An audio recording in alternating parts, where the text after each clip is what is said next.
looking at the Pentecostal church, they receive their communion once every month. But we as Catholics receive ours during every Mass. I want to ask why. Could you please help us to understand why Catholics take communion at every celebration of Holy Mass? I want to address this question of why we take communion at every Mass by looking at, again, a story. Say, a young boy was recalcitrant, goes out, causes a lot of trouble, comes home. I had a senior brother who was always at home, very good boy, doesn't cause too much trouble. But the brother always goes out and brings trouble to the house. One day he goes out and then there is a problem.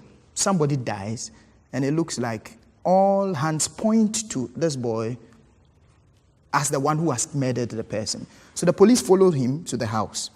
When they got to the house, the brother asks, what has happened? He says, they're after me because they think I have killed someone. And in fact, it is true. I was the one who killed the person, but I was influenced by drugs. So the brother says, okay, give me your shirt. He takes his shirt, puts it on, and then the police come in, obviously knowing that the person who did it had the shirt on. They come take the brother away. And the brother pays the price for the junior brother who had caused all the trouble. And we would sing that song which says, we owed the debt, we could not, he paid the debt, he did not owe, I owed the debt, I could not pay. Now, the guy can do two things. Every day of his life, he must be thankful for what his brother has done. And number two, every day of his life, he must make sure it is worth it. He must change his life. But these two things can happen only when every day of his life, he recalls what his brother has done for him. Now, there is a link between the death of Jesus on the cross and the sacrifice of the Mass. The day before he was betrayed, he took bread, giving thanks all of it, and he says, this is the cup of my blood, which will be given up for you. This is my body, which will be broken for you. Will be. Looking to what is going to happen the next day on the cross.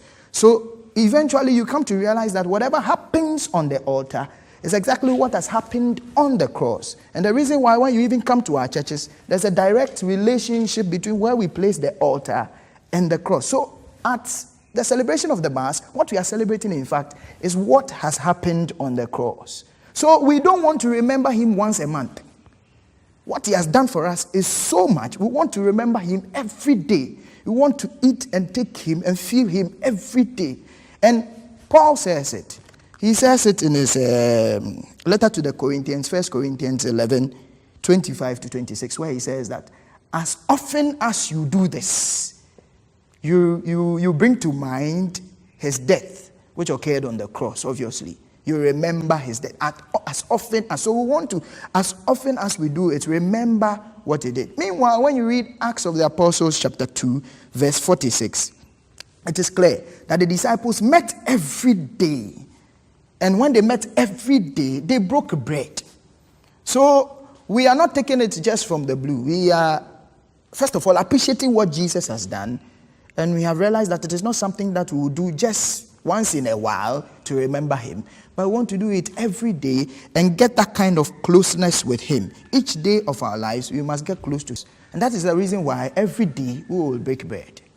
The apostles did the same. And Jesus would have wished so.